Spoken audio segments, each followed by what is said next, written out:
साथियों, अभिवादन स्वीकार करिए विनय सर का। हम आपके लिए लाए हैं एक बहुत ही खूबसूरत सफर फिजिक्स के लिए, जिसमें हम लोग क्या करेंगे कि फिजिक्स के जो चैप्टर्स बाय चैप्टर्स जो भी आपके हेडिंग्स होंगे, उन हेडिंग्स के कॉन्सेप्ट प्लस न्यूमेरिकल हम लोग सॉल्व करते चलेंगे चैप्टर बाय चैप्टर।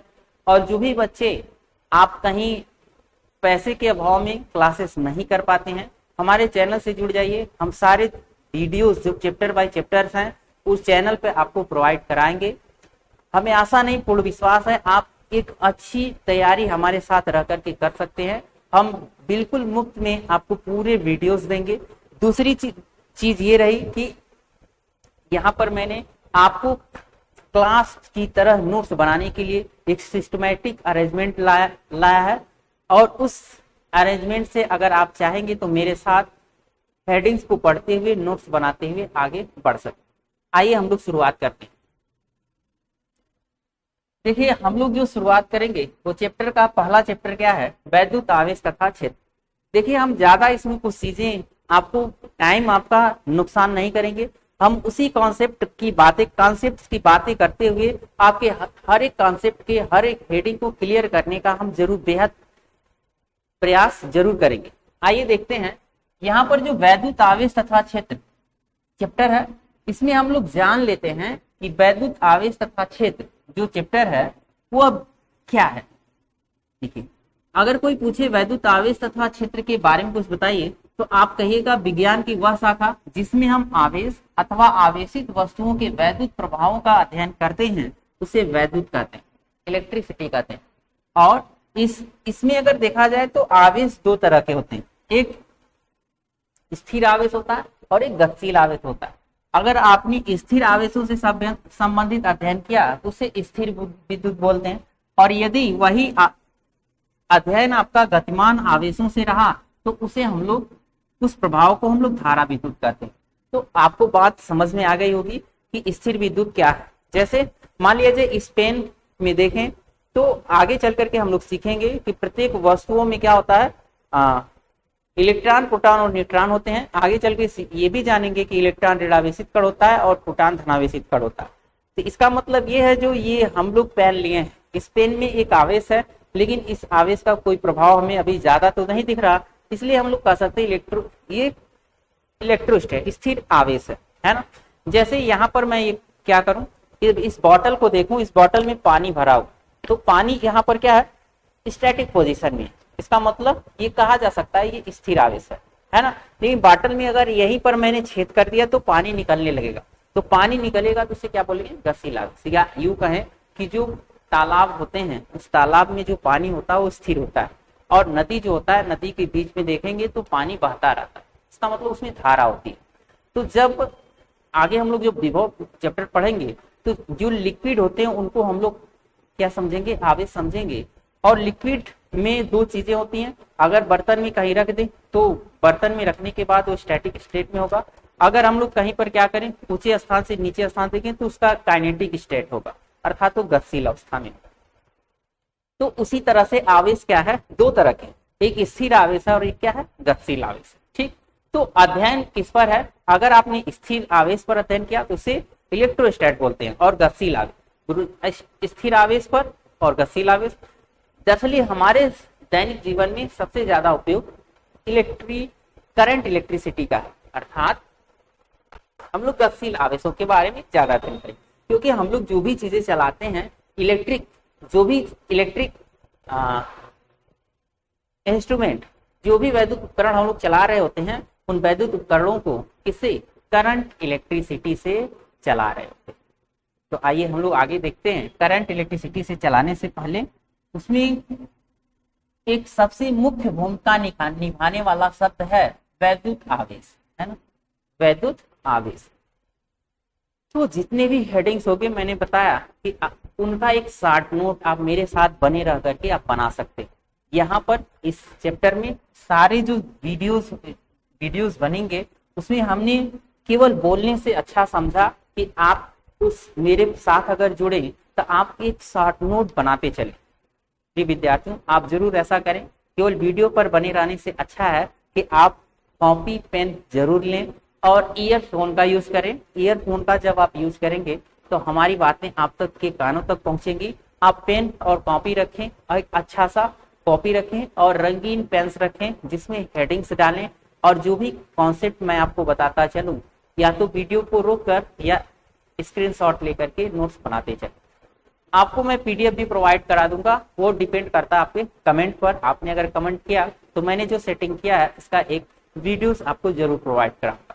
ये हमारे क्लास का नोट है जो मैं पढ़ाता हूँ, क्लास में लिखवाता हूँ, उसका एक नोट्स है जिसको मैंने आपको यहाँ पर प्रस्तुत किया है। इसी तरह से मैं प्रयास करूंगा सारे चैप्टर्स के जो नोट्स हैं आपको आसानी से मिल सके। प्रिय विद्यार्थियों, आइए शुरुआत करते हैं। आवेश क्या है? देखिए, आवेश जो होता है वो एक किसी भी पदार्थ का, जो पदार्थ होता है वो मौलिक गुण, मैंने कहा ना कि जितने हमारा जो ब्रह्मांड है वो क्या है, पदार्थ से बना। ब्रह्मांड में क्या है, पदार्थ और ऊर्जा है। तो पदार्थ जो होता है उसकी जब हम लोग संरचना पढ़ते हैं केमिस्ट्री में, परमाणु संरचना में, तो हाँ एक चीज बताया गया इलेक्ट्रॉन, प्रोटॉन और न्यूट्रॉन। तो इसीलिए यहाँ पर कहा गया वैद्युत आवेश पदार्थ का क्या है, मौलिक गुण है, जिसके कारण हम वस्तुओं पर वैद्युत बल का क्या अनुभव करते हैं, आरोपित करते हैं, या वैद्युत बल का उससे क्या करते हैं, अनुभव करते हैं। ये कितने प्रकार का होता है, तो बात आती है दो प्रकार का होता है ना, एक धनावेश होता है और एक ऋणावेश। बात आती है तो जो धनावेश और ऋणावेश कितने बताया, तो एक वैज्ञानिक है बेंजामिन फ्रैंकलिन, है ना। इन्होंने बेंजामिन फ्रैंकलिन ने ही आवेशों का नाम धनावेश और ऋणावेश दिया था। लेकिन शुरुआत किसने की थी, तो माना जाता है कि आवेश की परिकल्पना थेल्स ने किया था। लेकिन आवेश में एक इलेक्ट्रिक शब्द जो है इलेक्ट्रिक शब्द गिलबर्ट ने दिया था।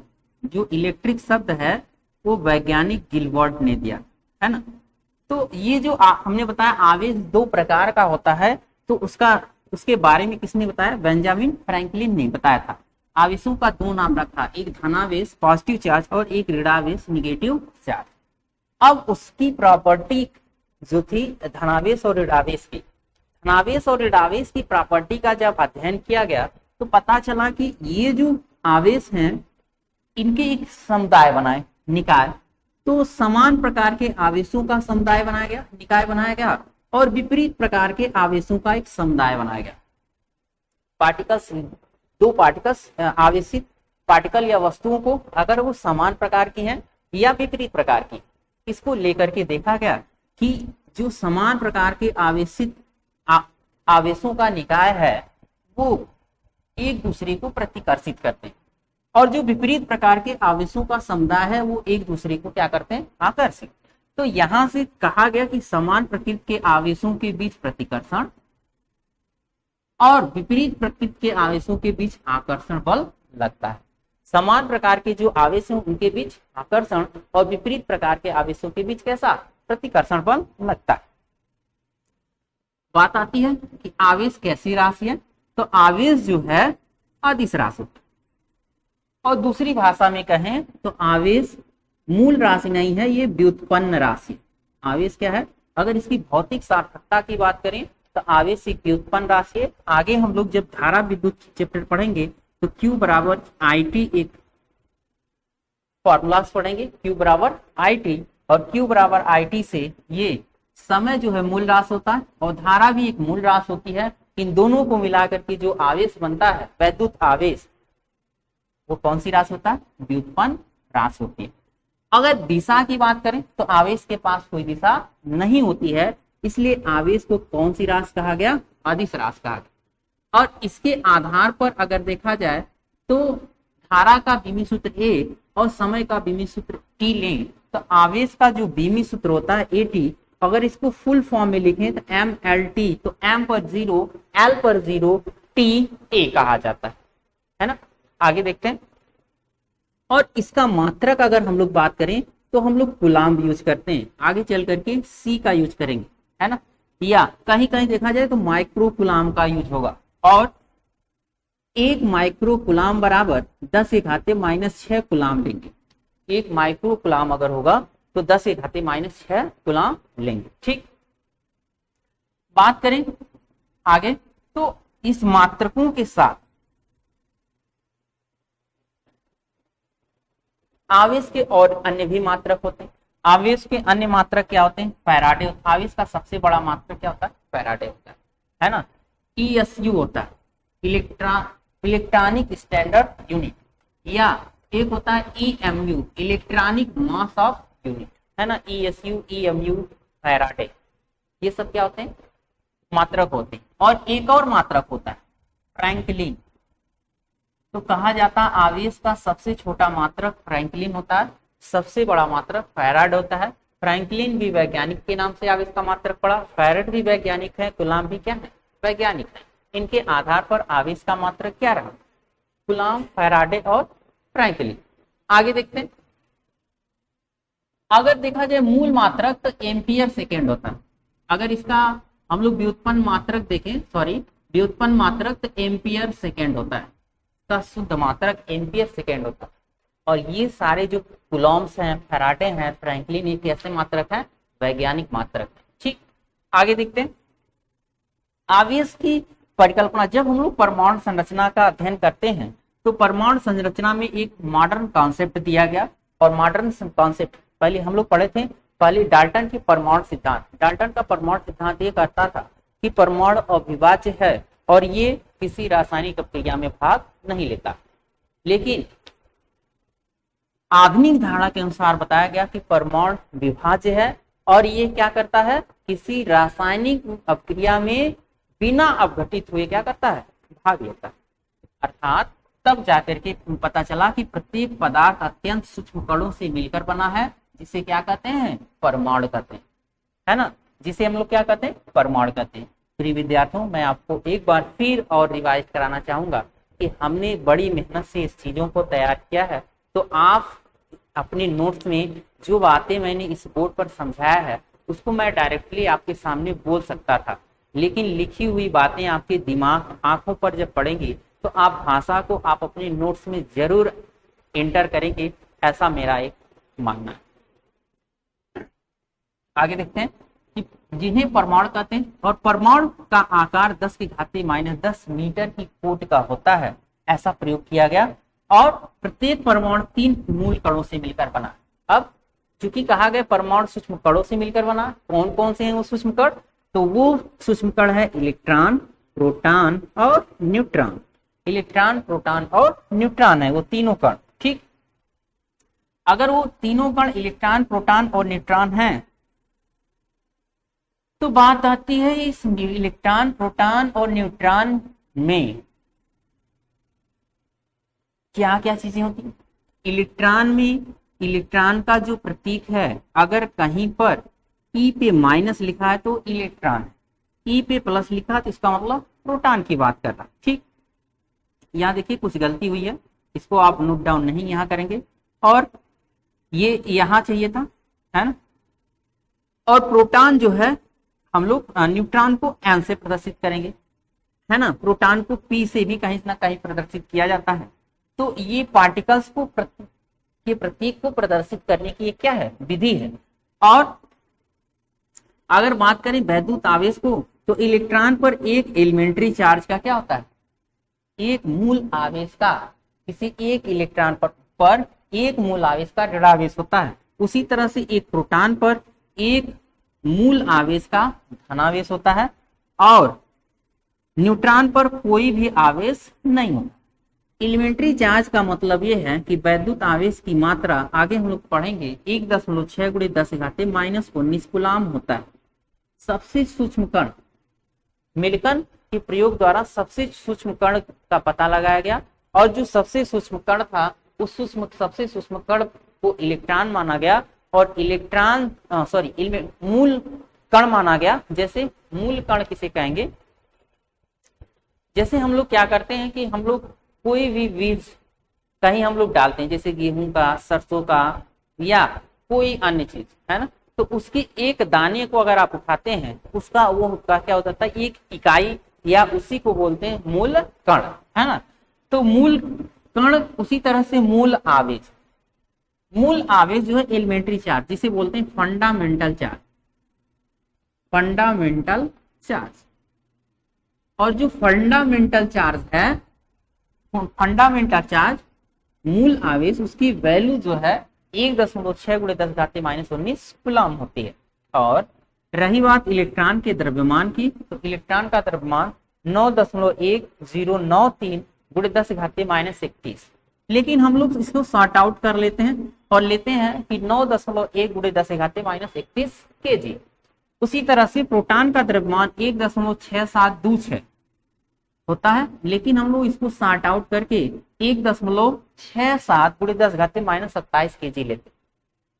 फिर रही बात न्यूट्रॉन के द्रव्यमान की, तो न्यूट्रॉन का द्रव्यमान 1.67 लिया जाता, 49 को छोड़ करके हम लोग 10 घाते माइनस 27 kg ले लेते।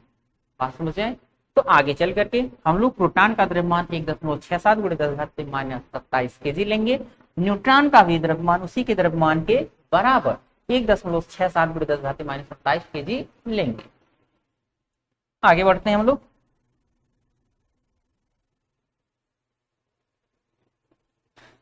अब बात आती है कि कोई कण उदासीन, धनावेशित या ऋणावेशित कब होता है। कोई भी कण उदासीन, धनावेशित या ऋणावेशित कब होता है। अगर कोई पदार्थ या कण, कोई भी पदार्थ उदासीन, धनावेशित या ऋणावेशित कब होता है।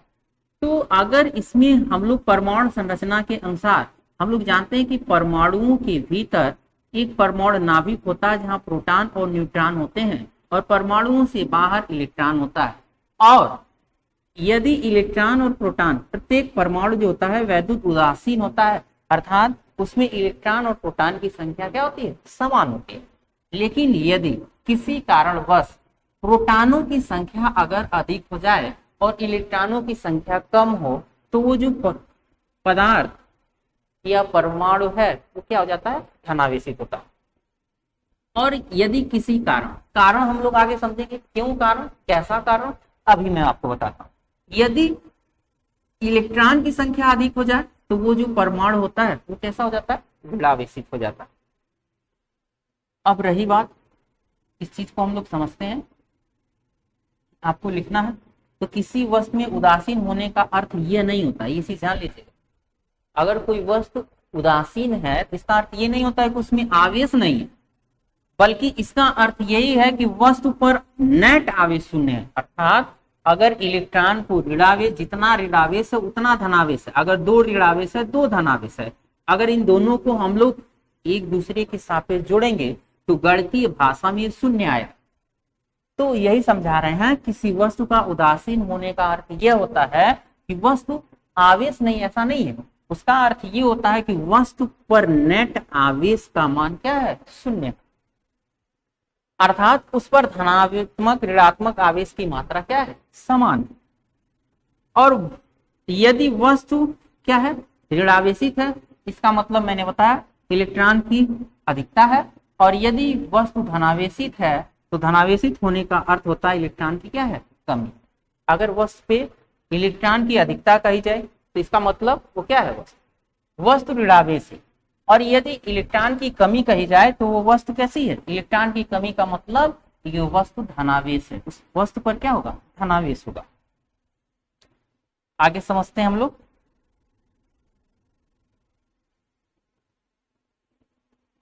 अब बात रही कि जो भी परमाणु या पदार्थ होते हैं, उन पदार्थों में हम लोग क्या कर सकते हैं कि आवेश को गतिशील करा सकते हैं कि नहीं। जैसे ये इस बॉटल को अगर हम लोग देखें तो इस बॉटल में हम लोग पानी भर सकते हैं, है ना। तो पानी भर सकते हैं, या हम लोग एक ये इस पेन को ले लें और इस पेन में पानी भरना चाहें तो इसमें पानी नहीं भरेगा, इसमें पानी हम लोग भर सकते हैं। सेम रही इसी तरह से जो पदार्थ होते हैं उसमें दो गुण होते हैं। एक पदार्थों का गुण जो होता है जिसमें हम लोग क्या आवेश को भर सकते हैं, या वे पदार्थ जिनमें आवेश का प्रवाह एक स्थान से दूसरे स्थान तक सुगमता से होता है, ऐसे पदार्थों को हम लोग चालक कहते हैं, है ना। सुगमता से हम लोग क्या करें, आवेश का प्रवाह कर सकें, ऐसे पदार्थों को चालक कहते हैं। चालक बहुत से हैं, धातुएं, वैद्युत अपघट्ट, मानव शरीर, जंतु शरीर, पृथ्वी भी क्या है, चालक का काम करती है। और धातुएं वैद्युत अपघट्ट, वैद्युत अपघट्ट क्या है आप पढ़े होंगे। वैद्युत अपघट्ट का मतलब क्या करें, जब हम लोग किसी, जैसे ये लिक्विड है, इस पानी में हम लोग नमक डाल दें और वो नमक क्या होता है अपने आयनों में टूट जाए, सबसे सिंपल है। तो ऐसे पदार्थ जिनको हम लोग क्या करते हैं विलयन बनाएं और विलयन में वो अपने आयनों में टूट जाएं, ऐसे पदार्थों को क्या बोलते हैं, वैद्युत अपघट्ट बोलते हैं। ठीक, तो चालक उन्हें कहते हैं विद्युत रोधी इंसुलेटर्स। इंसुलेटर क्या है, वे पदार्थ जिनमें आवेश का प्रवाह एक स्थान से दूसरे स्थान तक नहीं होता है, उन्हें विद्युत रोधी अथवा क्या बोलते हैं, अचालक कहते हैं। ऐसे पदार्थ जिनमें हम लोग आवेश का प्रवाह एक स्थान से दूसरे स्थान तक नहीं कर सकते हैं, उन्हें क्या बोलते हैं, वैद्युत रोधी या अचालक। जैसे कांच में हम लोग आवेश का प्रवाह नहीं कर सकते, ऐसा नहीं है। अभी एक चीज हम लोग पढ़े हैं कि कोई वस्तु आवेशहीन है या उदासीन है, आवेशहीन नहीं उदासीन है, तो इसका अर्थ ये नहीं कि उसमें आवेश नहीं, बस हम लोग यहाँ क्या देख रहे हैं, आवेश का सुगमता से प्रवाह। अगर जिसमें हुआ तो चालक होगा और जिसमें नहीं हुआ वो क्या होगा, विद्युत रोधी या अचालक भी इसे बोलते हैं, विद्युत रोधी या अचालक भी बोलते हैं। जैसे कांच, रबड़, प्लास्टिक, कागज, रेशम, ऊन, सूखे बाल, ये सारे एग्जाम्पल्स हैं। लकड़ी भी ले सकते हैं, सूखी लकड़ी, ये सब के सब क्या होते हैं, विद्युत रोधी हैं, अर्थात अपने में आवेश का प्रवाह होने नहीं देते। आगे देखते हैं हम लोग। अब एक बात आती है, हमें समझना होगा प्रेरण द्वारा आवेशन। प्रेरण द्वारा आवेशन समझने के लिए सबसे पहले हम लोग ये समझ लेते हैं कि प्रेरण द्वारा आवेशन करने के लिए सबसे पहले हम लोग को जानना स्थिर वैद्युत प्रेरण, इलेक्ट्रोस्टैटिक इंडक्शन किसे कहते हैं। जैसे मान लीजिए निकटवर्ती आवेशित वस्तु में उपस्थित किसी पदार्थ के आवेश के पुनर्वितरण की घटना को स्थिर वैद्युत प्रेरण कहते हैं। सबसे सिंपल सा आप समझिएगा, प्रेरण का मतलब ये है कि निकटवर्ती, जैसे मान लीजिए कोई गर्म वस्तु लेकर के आए और उस गर्म की वस्तु के पास एक ठंडी वस्तु लाए, तो आप देखेंगे कुछ समय बाद दोनों वस्तुओं के टेम्परेचर, इस निकट वाली वस्तु को हमने गर्म नहीं किया, लेकिन इस गर्म वस्तु के नाते इस निकट वाली वस्तु का टेम्परेचर क्या होगा, बदल जाए। उसी तरह से हम लोग जब आवेशन करने जाते हैं तो एक चार्ज पार्टिकल लाते हैं, और उस चार्ज पार्टिकल को लाते हैं जब एक दूसरे को नजदीक लाते हैं, तो चार्ज पार्टिकल के नजदीक लाने से क्या होता है, नजदीक लाने से एक घटना घटती है आवेशन की, जिसे हम लोग प्रेरण द्वारा क्या बोलते हैं, आवेशन। सबसे पहले ये जान लेते हैं कि निकटवर्ती आवेशित वस्तु की उपस्थिति में किसी पदार्थ में आवेश के पुनर्वितरण की घटना को स्थिर वैद्युत प्रेरण कहते हैं। जैसे मान लिया जाए यहाँ पर एक क्या है, अचालक गोला है। कैसा है, अचालक गोला है और इस पर कोई चार्ज नहीं। आपने एक आवेशित क्या लाया, इस पर आवेशित, इसके पास एक आवेशित प्लस धनावेशित या आवेशित वस्तु या इसे कहते हैं कांच का एक रॉड है। अगर हम लोग आचालक गोले के पास लाते हैं तो देखा गया कि इस आचालक गोले में इसके विपरीत आवेश उत्पन्न करने की क्षमता आ जाए, तो इसी तरह से इसे कहते हैं आवेश का पुनर्वितरण हो गया। और ये जो है ऐसा नहीं कि आवेश का फ्लो हो जाता, बस वितरण हो जाता, इसमें कहीं आवेश रुका था और वो आवेश इधर उधर हो गया, पुनर्वितरण हो गया, है ना। इसी घटना को क्या बोलते हैं, स्थिर वैद्युत प्रेरण बोलते हैं। लेकिन हम लोग प्रेरण द्वारा आवेशन करते कैसे, इसको हम लोग समझ लेते हैं और देखते हैं। जैसे मान लिया जाए कि आपने आवेशन के लिए एक आचालक स्टैंड पर, इसे मान लेते हैं एक आचालक स्टैंड,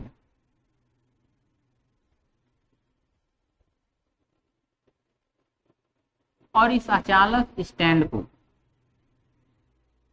इसका एक प्रयोग हम आपको दिखाते हैं।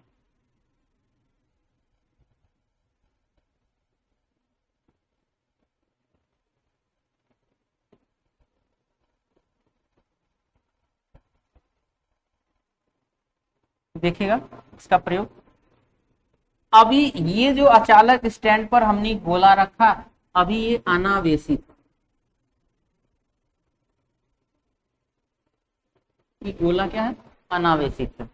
अब हम क्या कर रहे हैं, इस अचालक गोले की बात करें तो इसके नजदीक हम लोग ला रहे हैं क्या, इसके नजदीक हम लोग एक चालक या आवेशित कांच की छड़ ला, है ना, इसके नजदीक हम लोग क्या किए, आवेशित कांच की छड़ लेकर आ। जो ही आवेशित कांच की छड़ लाएंगे तो इस गोले, अनावेशित गोला जो एक तरह से मान लेते हैं चालक, है ना, इस अनावेशित गोले या चालक गोले के अंदर का आवेश जो होगा, चूंकि धनावेश, हम लोग एक चीज पढ़े हैं कि समान प्रकार के आवेश प्रतिकर्षण और विपरीत प्रकार के आवेश आकर्षण लगाते हैं। इस चालक में कोई आवेश नहीं दिख रहा है तो ये क्या है, वैद्युत उदासीन। इसका अर्थ ये नहीं है कि इसमें आवेश नहीं, इसका अर्थ अभी मैंने समझाया, ये वैद्युत उदासीन है। लेकिन जब प्रभाव इस पर पड़ेगा किसका, हमने क्या किया, एक आवेशित कांच की छड़ इसके पास होगा, और जब आवेशित कांच की छड़ लाएंगे तो हम लोग जानते हैं कि ये इसका जो, इसमें जो विपरीत आवेश होगा, किसी भी पदार्थ में दोनों आवेश होते हैं, 3 प्रकार के मूलकण होते हैं, इलेक्ट्रॉन, प्रोटॉन और न्यूट्रॉन, लोग ये जानते हैं। इलेक्ट्रॉन ऋणावेशित है, प्रोटॉन धनावेशित है। न्यूट्रॉन पर चार्ज का कोई प्रभाव पड़ने वाला नहीं है तो न्यूट्रॉन हट गया। बात रही इलेक्ट्रॉन और प्रोटॉन की, तो इलेक्ट्रॉन जो होगा उस धनावेश के प्रभाव में इसकी ओर आकर्षित हो जाएगा, और ये जो धनावेश होगा इससे क्या होगा, प्रतिकर्षित हो जाएगा। अब इसके बाद क्या होगा, मान लेते हैं हमने क्या किया कि इसी घटना में हमने देखा कि धनावेश इधर आया, सॉरी यहां पर खींच करके कौन आया, ऋणावेश आ चुका, और इधर कौन आ गया, धनावेश। हम लोग गोले की एक सतह को अर्थिंग दे देते हैं, दूसरी सतह को अर्थिंग कर देते, जिससे यहां से जो आवेश है पृथ्वी में उतर जाएगा, या यूं कहें कि जो जहां धनावेश है उस धनावेश पर पृथ्वी से इलेक्ट्रॉन इसमें आ जाए, ऐसा कर सकते हैं। ऐसा जब होगा तो इसमें यहां पर जो हमने क्या लगाया था, एक धनावेशी छड़ लगाया था, ज्यों ही अर्थिंग हटाएंगे तो सारा जो ऋणावेश है वो किधर आ गया, चालक गोले का इस धनावेशी छड़ की ओर। अब हम इस धनावेशी छड़ को क्या करते हैं, हटा देते हैं, इस धनावेशी छड़ को हटा देते हैं। अब ज्यों ही इस धनावेशी छड़ को हटाएंगे तो देखिए कौन सी घटना घटेगी, इसमें ज्यों ही हम धनावेशी छड़ को हटाते हैं, धनावेशी छड़ को हटाते हैं तो आवेश चारों तरफ फैले, अर्थात वस्तु क्या थी, पहले अनावेशित थी, इस पर कोई आवेश नहीं था, और एक ऐसी वस्तु हमने लाया जो इसके संपर्क में भी नहीं, संपर्क में नहीं आया। ऐसा यूं माने कि हमने क्या किया कि एक ठंडी वस्तु के पास एक गर्म वस्तु लाए, गर्म वस्तु अब के ताप के कारण जो ठंडी वस्तु को धीरे धीरे क्या होगी, बाद में गर्म हो जाएगी। उसी तरह से ये जो अचालक स्टैंड पर लगाया गया चालक गोला है, इस गोले पर भी क्या होगा, आवेश आ जाए बिना स्पर्श कराए। इस घटना को हम लोग प्रेरण द्वारा आवेशन करते हैं। आइए देखते हैं आगे आवेशन की अगली घटना क्या है। हम लोग आवेशन कर रहे हैं, आवेशन की अगली घटना ये है घर्षण द्वारा आवेशन। समझिएगा, यहीं से हम लोग फार्मूले की व्युत्पत्ति कर लेते हैं और देख लेते हैं कि घर्षण द्वारा आवेशन किस प्रकार। देखिए, मान लेते हैं दो वस्तुएं, एक वस्तु ए है और एक वस्तु बी, दो वस्तुएं, ये क्या है, चालक। दो चालक वस्तुएं ए और बी हैं। अब इन चालक वस्तुओं को आपस में रगड़ दें, है ना।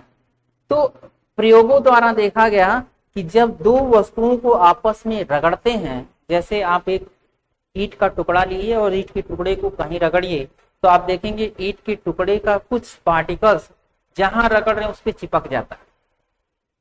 इसका मतलब पार्टिकल्स चला गया तो जाहिर सी बात है आवेश भी गया। हम ये जानते हैं परमाणु संरचना में दूसरी बात कि अगर ये परमाणु है ए और परमाणु बी है, ये परमाणु ए है और ये परमाणु क्या है बी है, तो परमाणुओं का जब घर्षण कराएंगे परमाणु के बाहर इलेक्ट्रॉन होता है, और जब भी हम लोग इनके बीच घर्षण कराएंगे, घर्षण कराने पर, अब इनका हम लोग घर्षण कराएंगे तो होगा क्या, या तो बाहर उपस्थित इलेक्ट्रॉन ए से बी की ओर या तो बी से ए की ओर स्थानांतरित हो जाता। और जब इलेक्ट्रॉन का स्थानांतरण होता है तो अगर यहां पर इलेक्ट्रॉन का मतलब ये कह सकते हैं एलिमेंट्री चार्ज, अगर एक एलिमेंट्री चार्ज यहां से चला गया और यहां पहुंच गया तो यहां पर एक एलिमेंट्री चार्ज का धनावेश आ जाए और यहां पर उतना एलिमेंट्री चार्ज का क्या होता है ऋणावेश आ जाए। अब आगे देखते हैं, अगर दो एलिमेंट्री चार्ज यहां से चला गया तो दो एलिमेंट्री चार्ज यहां पहुंच जाता। उसी तरह से अगर तीन एलिमेंट्री चार्ज यहां से गया तो यहां तीन एलिमेंट्री चार्ज पहुंच जाता। इसी प्रकार अगर यहां पर n एलिमेंट्री चार्ज चला जाए तो यहां n एलिमेंट्री चार्ज क्या होता है पहुंच जाता। और इन दोनों की बात करें तो दोनों n ही है, एक धनावेश, एक क्या है धनावेश और एक क्या है ऋणावेश, तो है तो आवेश ही है, तो क्या है उत्पन्न आवेश है। तो यहां से हम लोगों को उत्पन्न आवेश का एक सूत्र मिल जाता है, Q बराबर NE, है ना। और Q बराबर पारस्परिक आवेश Q बराबर NE मिल जाता है, जहां हम लोग कहते हैं, जहां n स्थानांतरित इलेक्ट्रॉनों की संख्या होती, स्थानांतरित इलेक्ट्रॉनों की या मूल आवेशों की संख्या होती,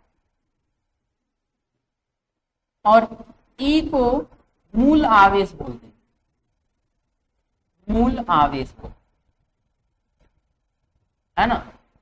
और Q क्या है उत्पन्न आवेश, Q बराबर NE उत्पन्न आवेश होता है। अब बात आती है जो उत्पन्न आवेश है, दो घटक, एक प्लस NE और एक क्या है माइनस NE। तो हम लोग प्लस और माइनस दोनों उपयोग नहीं किए हैं, तो आगे चल करके प्रकृति पूछेगा। तो प्रकृति जब भी किसी क्वेश्चंस में पूछे तो हम एक चीज ध्यान रखें, प्रकृति जब भी पूछेगा तो प्रकृति जो होगा वो धनावेशित होगा, हो सकता है वो धनावेश हो। अगर वो धनावेश है अर्थात वहां से एलिमेंट्री चार्ज चला गया या इलेक्ट्रॉन चला गया तो इसे बोलते हैं इलेक्ट्रॉन की कमी। अगर कहीं प्रश्न में इलेक्ट्रॉन की कमी कहा तो हम समझेंगे वहां धनावेश है।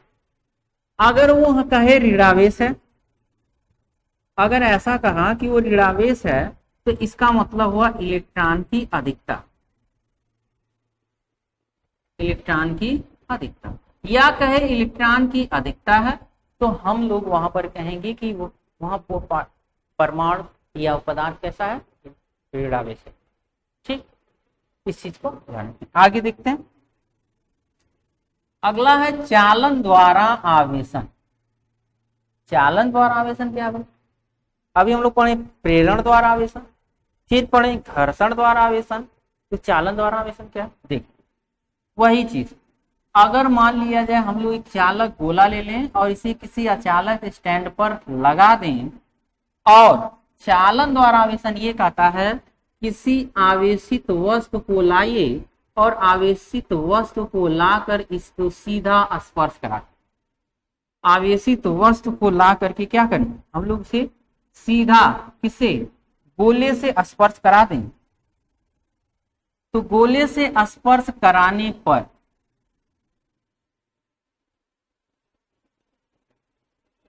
गोले से स्पर्श कराने पर होता क्या है, अगर आपने धनावेशित छड़ से स्पर्श कराया और ये चालक है, अगर आपने स्पर्श करा दिया, इसके पहले आपने स्पर्श नहीं करा, तो ये जो गोला होगा ये भी आवेशित हो जाएगा, इसमें आवेश आ जाएगा। ज्यों ही इस छड़ को हटाएंगे तो छड़ के हटाने के बाद ज्यों ही हम इस छड़ को हटाएंगे इसी गोले पर वो आवेश एक समान रूप से वितरित हो जाए। ये दिया गया आवेश एक समान रूप से क्या होगा, वितरित हो जाएगा।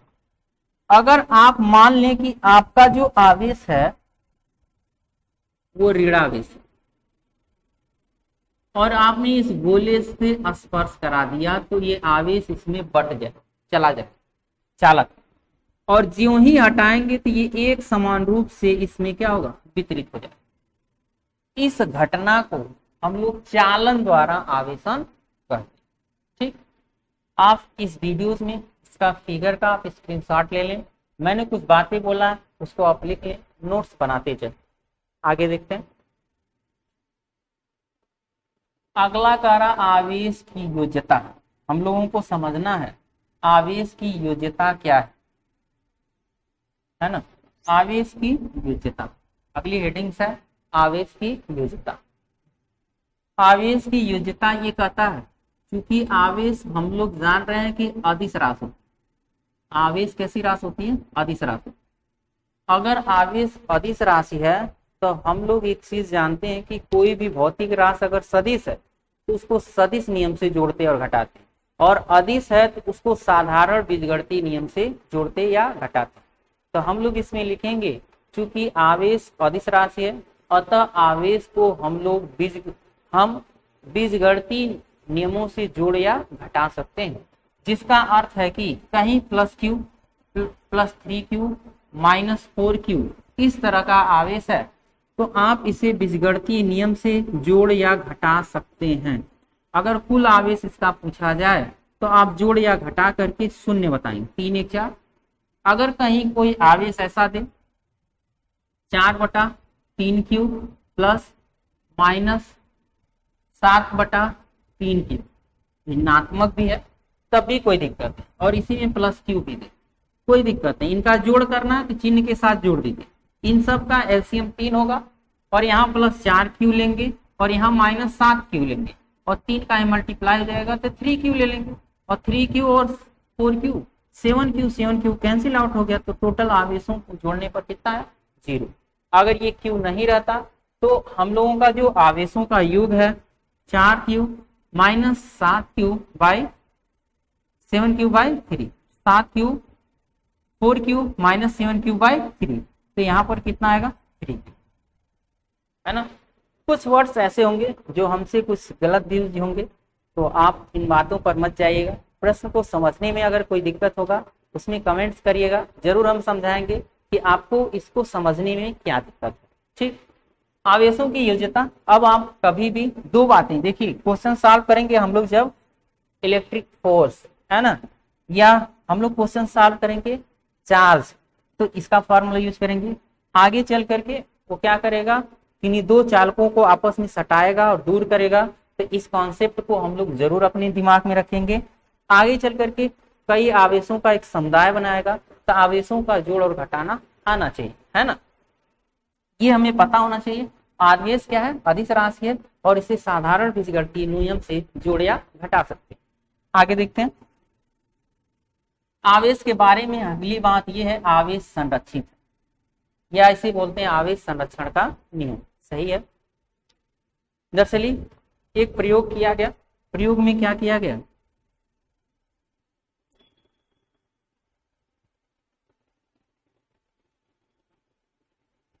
जब एक इलेक्ट्रॉन और एक पॉजिट्रॉन, है ना, एक दूसरे से टक्कर करते हैं, इलेक्ट्रॉन और पॉजिट्रॉन एक दूसरे से टक्कर करते हैं तो टक्कर करने के बाद 2 फोटॉन की उत्पत्ति होती है ना, 2 फोटॉन की उत्पत्ति होती।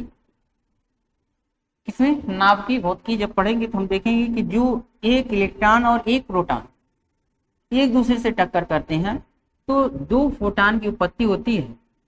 और अगर टक्कर से पहले देखें तो आवेशों का योग -e और +e, जोड़ 0 आएगा। फोटॉन वैद्युत उदासीन होता है, अर्थात उस पर कोई आवेश नहीं होता फोटॉन पर। ये ऊर्जा का एक रूप है फोटॉन, ऊर्जा के पैकेटों को हम लोग फोटॉन कहते हैं। तो इस पर पहले आवेशों को जोड़ें तो 0, तो ये पहले का आवेश और ये बाद की घटना से पहले और घटना के बाद। तो संरक्षण, कभी भी जो संरक्षण शब्द जो होता है कि दो घटनाएं लेते हैं, उन दोनों घटनाओं में पहले ऑब्जर्व करते हैं, बाद में ऑब्जर्व करते हैं, अगर सेम वैल्यूज हुई तो उसे बोलते हैं संरक्षण, है ना। तो ये है आवेश संरक्षण का नियम, और वो कहता है कि नेट आवेश, नेट, मैंने यहाँ नेट आवेश ही निकाला, नेट आवेश को न तो उत्पन्न किया जा सकता और न ही नष्ट किया जा सकता, जिसे आवेश संरक्षण का नियम कहते हैं, है ना। अर्थात किसी विलगित या जिसे बोलते हैं आइसोलेटेड सिस्टम, एक चीज जान लीजिएगा, आइसोलेटेड सिस्टम, एक शब्द यहाँ यूज किया विलगित निकाय। जैसे हम लोगों के परिवार में जब झगड़ा होता है ना, तो कहते हैं अलग बिलग हो। देखिए दो चीजें, अलग होना और अलग बिलग होने में दो अर्थ होता है। अलग होना का मतलब यह है कि जैसे मान लिया जाए कि ये दो चीजें हैं और ये दोनों अलग हो गए एक दूसरे से, लेकिन अलग होने का अर्थ ये होता है कि ये आपस में लेन देन करेंगे। विलग होने का अर्थ ये था कि ऐसा इनके बीच घटना घट चुका है कि अब आपस में लेन देन नहीं करते। विलगित निकाय भी एक ऐसा सिस्टम होता है जो किसी परिवेश में किसी से ऊर्जा का लेन देन क्या करता है, बंद करता है, उसे विलगित निकाय कहते हैं। और इसी तरह से उस विलगित निकाय का नेट आवेश क्या होता है, नियत रहता है, वो बदलता नहीं। जो विलगित निकाय उसका आवेश क्या होता है, नियत होता है, क्योंकि वो विलग है, न वो किसी को ऊर्जा दे रहा है न किसी से ऊर्जा ले रहा, कुछ नहीं कर रहा, अपना किसी आइसोलेटेड फॉर्म में अपने आप को कहीं स्थापित करने, न कुछ ऊर्जा कहीं दे रहा न ले रहा, ठीक, जिसे हम लोग क्या कहते हैं, आवेश संरक्षण का नियम भी कहते हैं, है ना। समझ में आएगा बात। कोई भी चीज क्या करिए, जैसे इसको हम लोग क्या करें, इस पेन को अगर देखते हैं तो कई दिन तक ऐसा ही पड़ा, क्यों पड़ा, अगर ये पेन नहीं होता, कोई मीठा डंडा होता तो आप देखेंगे तो इसको चींटी आके खा जाती है ना। इसका मतलब ये परिवेश में उपस्थित इस ऊर्जा को कोई नष्ट कर देगा, ये भी नष्ट होगा। आप पढ़ेंगे रेडियो एक्टिवता, जिसमें आपको सिखाया जाता है प्रत्येक पदार्थ का क्षय होता रहता है, वो अपनी आधी मात्रा कितने वर्ष में खत्म करता है, जिसे अर्धायु कहते हैं। लेकिन हम कुछ दिन के काउंटिंग में देखें तो इसमें कोई परिवर्तन नहीं हो रहा। इसका मतलब ये आइसोलेटेड सिस्टम, न ये निकाय को कुछ दे रहा न निकाय से, न ये बढ़ रहा न घट रहा, तो न ये निकाय को कुछ दे रहा न निकाय से ले रहा। तो हम कह सकते हैं इसका नेट आवेश क्या है, संरक्षित है ना। इसे आवेश संरक्षण नियम कहते हैं। ये क्या है, एक विलगित निकाय है जो किसी निकाय से न तो ऊर्जा को ले रहा न तो दे रहा। तो समझ गए होंगे कि किसी विलगित निकाय, विलगित शब्द भी अर्थ समझ में आ गया। नेट आवेश क्या होता है, नियत रहता है, जिसे आवेश संरक्षण का नियम कहते हैं। अर्थात नेट आवेश को न तो उत्पन्न कर सकते हैं न ही नष्ट कर सकते। ठीक है, आगे देखते हैं। एक अच्छा हेडिंग्स है, आवेश का क्वांटीकरण, है ना। आवेश का क्वांटम प्रकृति। आवेश का क्वांटम प्रकृति क्या होता है, जैसे हम लोग जानते हैं क्वांटम जो शब्द है वो संख्या से, जिसे हम लोग पूर्णांक भी कह सकते हैं। क्वांटम शब्द पूर्णांक से जुड़ा हुआ है ना। तो आवेश की क्वांटम प्रकृति क्या होती है, उसको समझने से पहले हम लोग मूल आवेश समझते हैं। अभी मैंने थोड़ा सा वीडियो की शुरुआत में मूल आवेश के बारे में थोड़ा हिंट किया था मैंने, लेकिन फिर से समझ लेते हैं मूल आवेश के बारे में। जैसे क्या किया जाए, इस बॉडी को तोड़ा जाए और तब तक तोड़ करके छोटे छोटे पार्ट में तोड़ा जाए जब तक ये पूरी तरह से नष्ट न हो जाए। एक ऐसा फेज आएगा जहां से वो अब नष्ट हो जाएगा, अब वो बचेगा नहीं। जहां तक वो बचा था वो उसका मेंस पार्टिकल कहा जाए, मेन पार्ट। कि आप एक बोरा गेहूं ले लीजिए, सरसों ले लीजिए या चावल ले लीजिए, धान ले लीजिए, है ना, धान लीजिए, सरसों लीजिए, इसका मूल अवस्था में लीजिए। अब बोरे को आधा कर दीजिए, है ना, बोरे को आधा कर दीजिए। ये बोरा है, इसको आधा कर दीजिए, पुनः इसको भी आधा कर दीजिए, इसको भी आधा कर दीजिए, इसको भी आधा कर दीजिए, इससे भी आधा कर दीजिए, इसको भी, इसको। जब बोरे को आधे आधे आधे आधे करते जाएंगे तो आपको अंत में दिखाई देगा कि एक दाना बचेगा। इतनी बार आधा करिए बोरे में उपस्थित क्या सरसों के दाने या गेहूं के बीज को, कि उसका एक दाना बचे, है ना।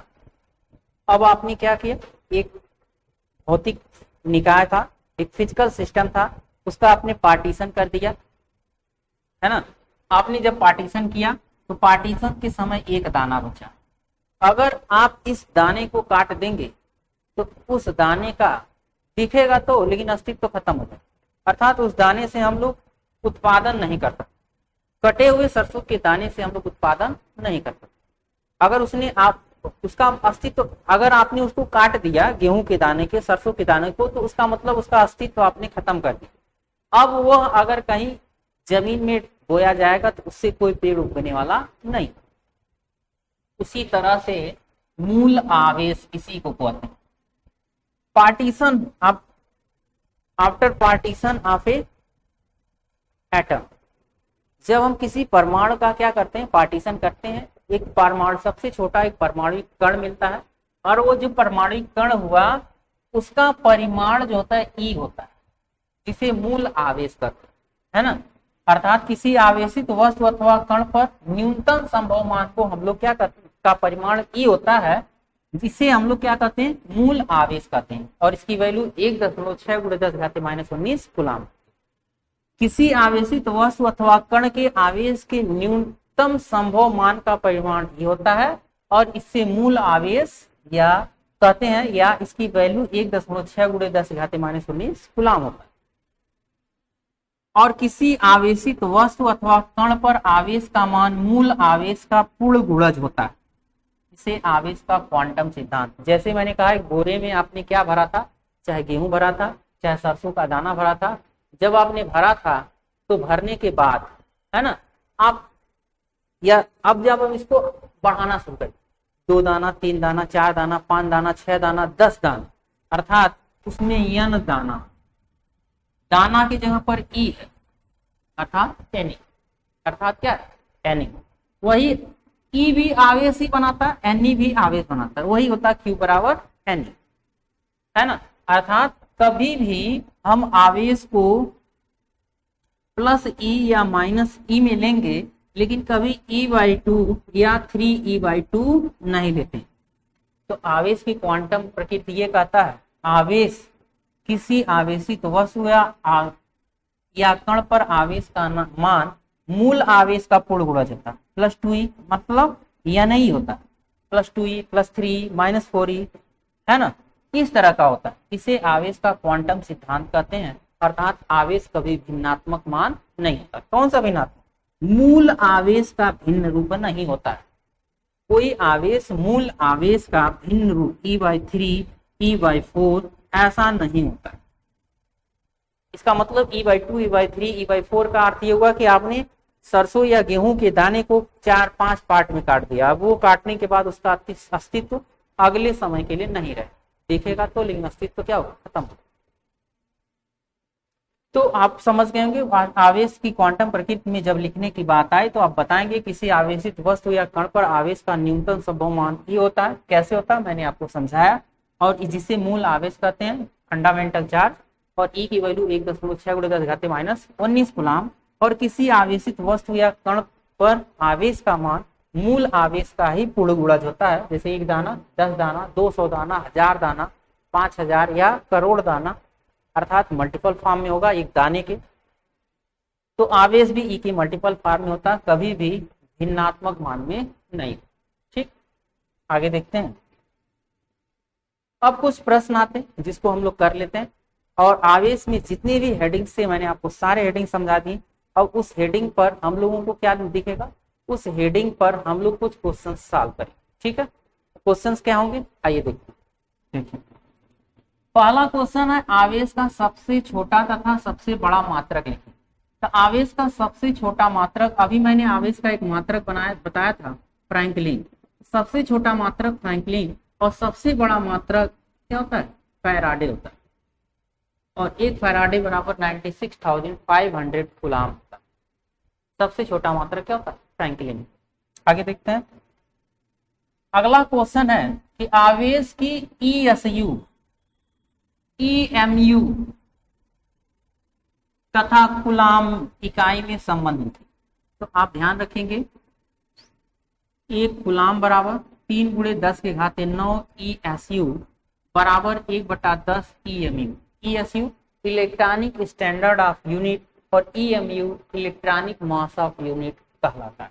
ठीक, अगला प्रश्न देखते हैं।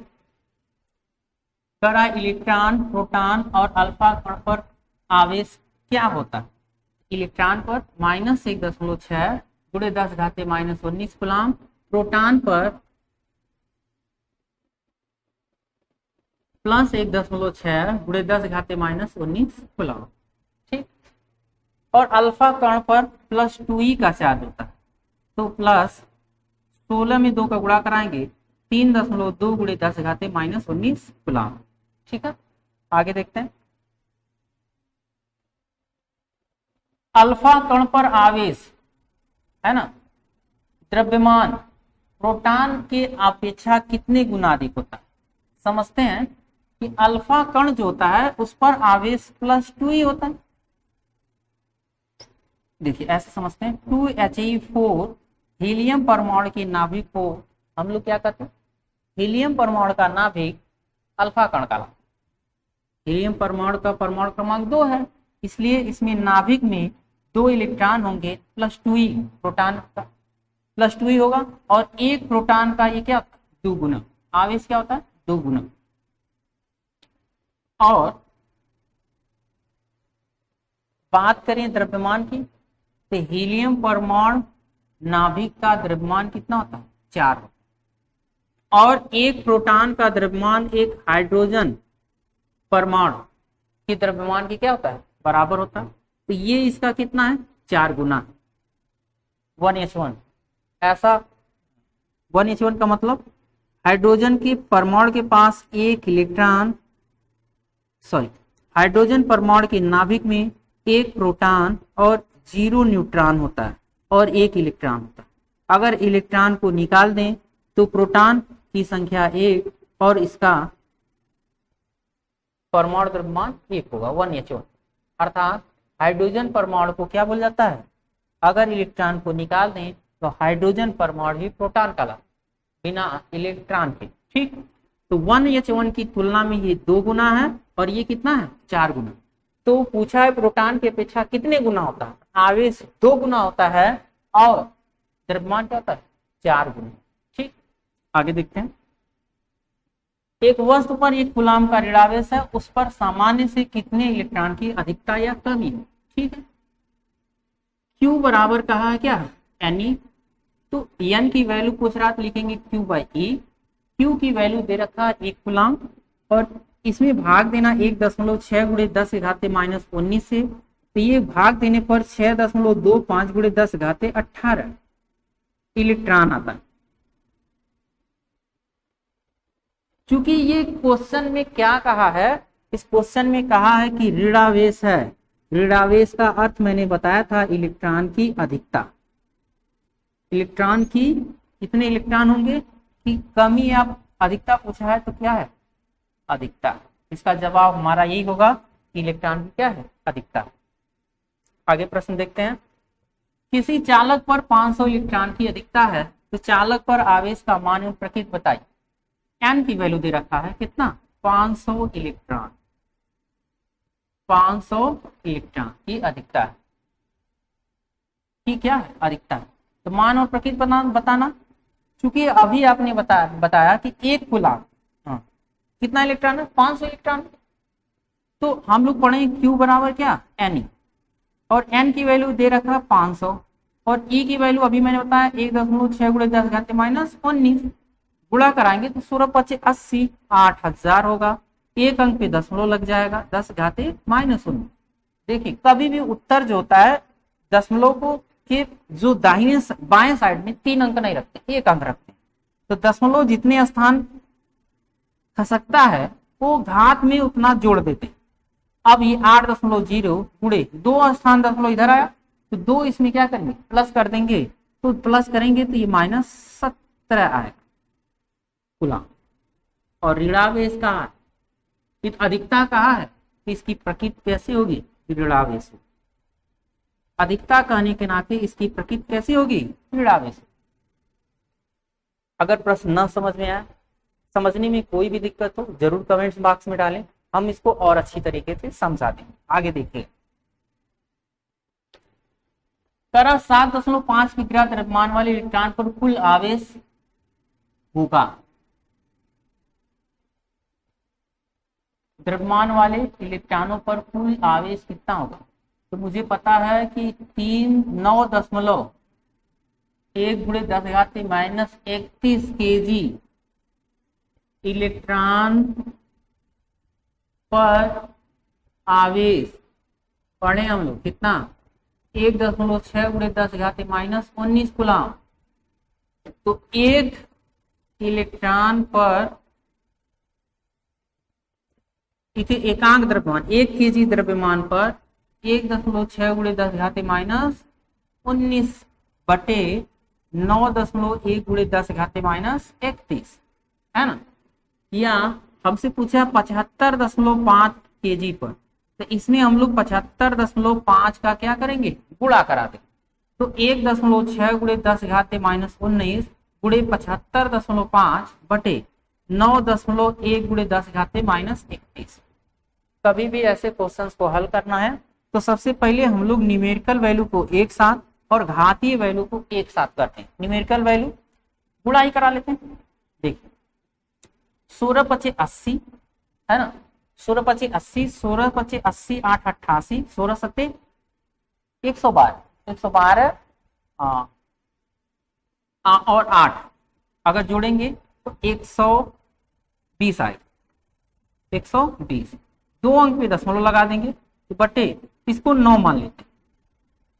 10 की घाते -19 और गुणे 10 के घाते यहाँ -31 ले लेते हैं। ठीक, अब यहां पर देखिएगा 9 से डिवाइड करेंगे, 9 1 कम 9, 3 12, 9 3 27, 3 30 है ना, 9 3 बार 3 30 और 9 चौक 36, 4 बार गुणे 10 की घात देखिए -19 है, 31 घात ऊपर जाएगा प्लस हो जाएगा, इसका मतलब 19 1 20 और 1 11 कितना हो जाएगा? 12 गुणे 10 की घात कितना? 12। या इसको 1.34 गुणे 10 की घात 13 इलेक्ट्रॉन पूछा क्या है? कितना आवेश होगा? इतना कूलाम का, इतने कूलाम का आवेश। बात हो जाए ऐसे इस क्वेश्चन को सॉल्व करो। अगला क्वेश्चन देखते हैं।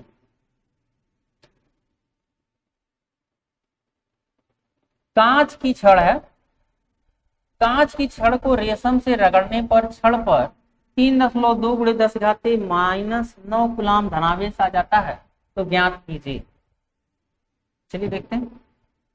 Q की वैल्यू 3.2 गुणे 10 घाते -9 कूलाम आ रहा है और रेशम पर आवेश पूछ रहा है। कांच की छड़ को रेशम पे रख इतना कूलाम धनावेश आ जाता है, तो रेशम पर आवेश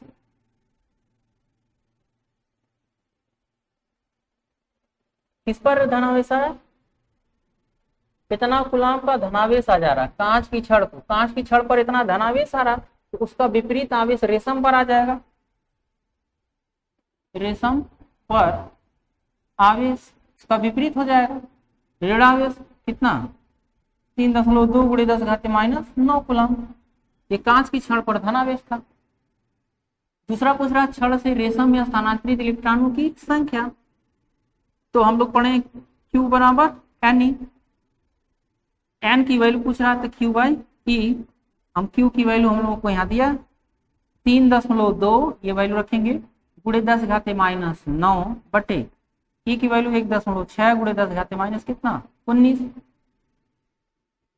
2 टाइम्स 2 बार में कट जाएगा, 10 घाते 19 आएगा गुणे 10 घाते 10, कितना इलेक्ट्रॉन बचेगा। अगला पूछा छड़ तथा रेशम में द्रव्यमान में परिवर्तन, तो द्रव्यमान परिवर्तन अगर देखा जाए तो कितने इलेक्ट्रॉन स्थानांतरित हुए? 2 गुणे 10 घाते 10, तो द्रव्यमान में परिवर्तन उतने इलेक्ट्रॉन का हो जाएगा। तो इसमें 2 गुणे 10 घाते 10 इलेक्ट्रॉन, इतने इलेक्ट्रॉन गए थे और एक इलेक्ट्रॉन 9.1 गुणे 10 घाते -31 kg लेकर जाएगा तो गुणा करा देंगे कितना, 2 1 कम 2, 2 9 18, 0.2 गुणे 10 घाते -21 के, है ना, 18.2, लेकिन दशमलव हम लोग एक अंक पे रखते हैं, 1.82 गुणे 10 घाते कितना -20 kg। कितने इलेक्ट्रॉन, द्रव्यमान का क्या होगा, स्थानांतरण। समझे, आगे देखते हैं। आप स्क्रीनशॉट ले सकते हैं, क्वेश्चंस को बारीकी से लगाएंगे और ध्यान देंगे कि क्वेश्चन कैसे लग रहा। अगला क्वेश्चन देखिएगा, धातु के टुकड़े से कितने इलेक्ट्रॉन हटाए जाए कि उस पर 1 माइक्रोकूलाम का आवेश आ जाए। कोई दिक्कत नहीं, क्यू की वैल्यू दे रखा है 1 माइक्रोकूलाम, और मैंने अभी बताया था कि माइक्रोकूलाम को कूलाम बदलेंगे 10 घाते -6 कूलाम। और कितने इलेक्ट्रॉन, तो n बराबर अभी पढ़े Q/E, तो n बराबर Q की वैल्यू 10 घाते -6 और E की वैल्यू 1.6 गुणे 10 घाते -19। और अभी हम लोग एक चीज पढ़े, क्या पढ़े कि 1/1.6 गुणे 10 घाते -19 का अर्थ होता है क्या, 6.25 गुणे 10 घाते कितना 18 और गुणे 10 घाते कितना -6। अगर गुणा करा देंगे तो हमें n की वैल्यू कितनी मिल जाएगी, 6.25 गुणे 10 घाते कितना 12 गुणे 10 घाते 12। इतना इलेक्ट्रॉन क्या होंगे, पूछा क्या, कितने इलेक्ट्रॉन स्थानांतरित होंगे, तो स्थानांतरित इलेक्ट्रॉनों की संख्या 6.25 गुणे 10 घाते 12। ठीक, अगला क्वेश्चन देखते हैं। एक आवेशित चालक में 4000 इलेक्ट्रॉन का बाहुल्य, मतलब अधिकता है, बाहुल्य का मतलब अधिकता होता है, n की वैल्यू दे रखा 4000। ठीक, चालक में उपस्थित कुल आवेश पूछ रहा, तो कुल आवेश Q बराबर क्या पढ़े, n ही पढ़े, रख दें 4000 गुणे E की वैल्यू 1.6 गुणे 10 घाते -19, इससे 10 घाते 3 कहें, 3 शून्य को 10 घाते 3, 16 चौके 64, 6.4 और 10 घाते 3 यहाँ से हटेगा तो 10 घाते कितना 16 कूलाम का आवेश होगा। प्रकृति पूछा तो अधिकता को क्या बोलते हैं, ऋणावेश। कहीं पर अधिकता है उसे क्या बोलते हैं, ऋणावेश। ठीक है, अधिकता हुआ तो उसे क्या बोलते हैं, ऋणावेश। कुछ प्रश्न यह है, कह रहा है कि वैद्युत क्षेत्र विक्षेपित करता है।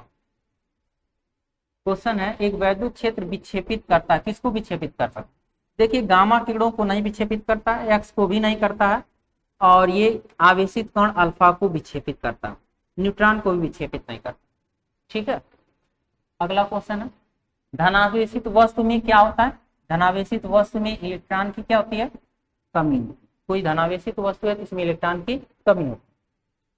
अगला है 8 कूलाम आवेश में इलेक्ट्रॉनों की संख्या, तो हमने बताया 1 कूलाम आवेश में इलेक्ट्रॉनों की संख्या 6.25 गुणे 10 घाते 18, 8 कूलाम है तो 6.25 गुणे 8 गुणे 10 घाते 18 कर दीजिए, तो 8 × 5 = 40, 8 × 16 = 4 20, 8 6 × 48 2 50, 2 पे दशमलव गुणे 10 घाते कितना 18, और ये शून्य से घात दे देगा तो 5 गुणे 10 घाते कितना 19। कितने इलेक्ट्रॉन होंगे, ऑप्शन नंबर कौन सा है, ए, 5 गुणे 10 घाते 19। आगे देखते हैं, एक अल्फा कण आवेश प्रोटॉन के आवेश का होता है। अभी मैंने बताया कि 1H1 प्रोटॉन कहलाता है, 2He4 अल्फा कण कहलाता है, और इसका आवेश इसका क्या है 2 गुना।